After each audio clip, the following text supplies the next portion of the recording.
Hello everyone, I'm Lubomira and thank you for stopping by my channel. If this is your first visit, welcome, make yourself at home, and I hope you check out more of my content on this channel. For those of you returning, it's always great to see you.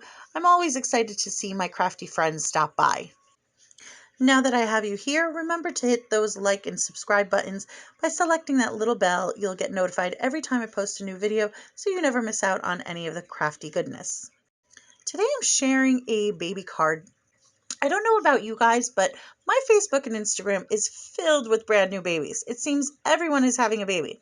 In light of that, I decided to make a card for a little bundle of joy using a brand new stamp set from Hello Bluebird. I'll be using the little star set, and this is from the most recent release from Hello Bluebird. I started off with ink blending a panel using Distress Oxide inks. In the evenings, I pick up my younger brother from work, and I've been noticing these incredible colors in the evening sky with hues of yellow and coral and pink and purple. So I was inspired by that in this project. I used the colors Wild Honey, Worn Lipstick, Seedless Preserves, and Wilted Violet. For all my supplies, you can check out my description below. Additionally, I usually just grab the paper that is closest to me when I'm working, and 99% of the time it's Neenah cardstock. But today I grabbed Bristol smooth cardstock, and I forgot how lovely this cardstock is to work with when it comes to ink blending. There is virtually no effort put into blending when using this cardstock.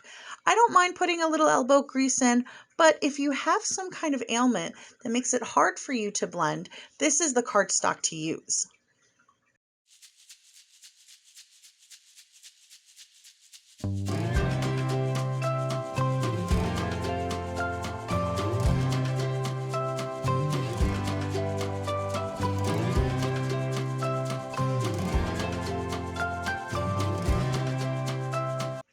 When I'm done ink blending, I add some gold and pearl splatter using some perfect pearls and water. Here's a trick you might not know. Perfect pearls can be reactivated into a liquid form after it dries. I don't actually clean off my ink block when I'm using perfect pearls. I leave it to dry on my block when I'm done. All I have to do is add water over the dried mixture and remix it to use it the next time. I used the Simon Says Stamp Star Parade die to create a die cut element for this card. I lined a piece of metallic gold cardstock with some stick-it adhesive before sending it through my die cut machine. I also cut 2 other plain layers to layer behind the gold later on. The stick-it makes it really easy to glue intricate cuts like this. Layering them can be a little tricky, but I find it less messy than traditional glue. But use what you have on hand.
I stamped several of the images in intense black ink on some white cardstock. I did some quick masking to combine and layer these images. I used a piece of Post-it note as my mask. I don't always need an entire mask, but rather a partial to cover only the overlapping areas.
I colored my images using Copics. I've listed the colors in this video as well as in the description below.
After I had my images done, I returned to my background to heat and emboss a sentiment from the stamp set.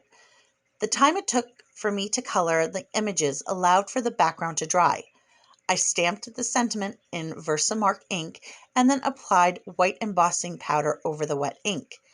I used my heat gun to melt and set the powder in place.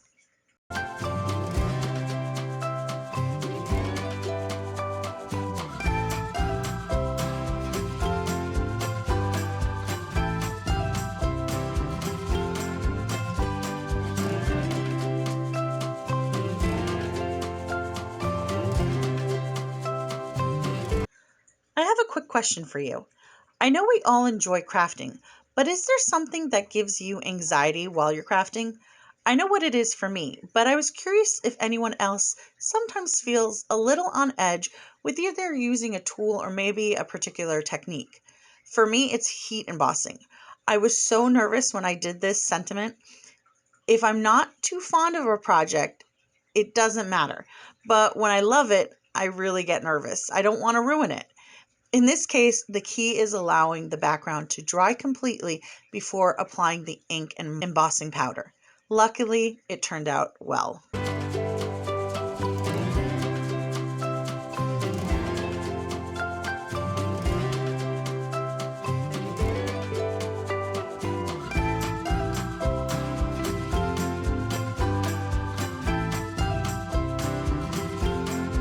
Off camera, I added a stitched frame to the background using a stitched rectangle die, and then I attached my background to a card base using foam tape. To attach my star die cut, I added liquid glue to the stick-it adhesive for a stronger bond. Next, I added my little image to the front using some foam tape as well. Lastly, I added some clear sequins and a shimmer pen for some added sparkle.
And that's it. I particularly love the images in this stamp set. What do you think? I'd love to hear from you, so please leave your comments below. I hope you enjoyed this card. Please leave me your comments below. I love hearing from you. You can also tag me over on Instagram if you'd like to share your projects. I really do love seeing what you're up to. And don't forget to like and subscribe if you haven't already. I hope you have a wonderful week and life treats you kindly. I'll see you next time for another creation. Take care. Bye.